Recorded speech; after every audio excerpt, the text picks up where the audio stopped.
Si David Sumney ay pinanganak noong April 26, 1989 at lumaki sa Pittsburgh, Pennsylvania. Ang kanyang ama na David din ang pangalan na isang dentist. Ang kanyang ina naman ang si Margaret ay nagmamay-ari ng isang dance studio. September 1, 2019, pinatay ni David si Margaret.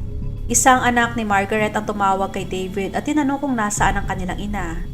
Sinabi ni David na nasa bahay nga siya ng ina pero natutulog ito. Noong September 2 bandang 10:57 ng umaga ay may pumunta mga pulis sa bahay ni Margaret dahil na din sa utos ng kanyang mga anak at kapamilya na magsagawa ng welfare check.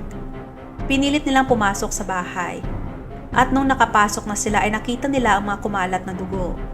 Doon nila nakita na ang 67 years old na si Margaret ay wala ng buhay sa bathtub. Tumamo ito ng fracture sa kanyang spine at broken ribs. Ang sanhi ng kanyang pagkamatay ay blunt force trauma sa ulo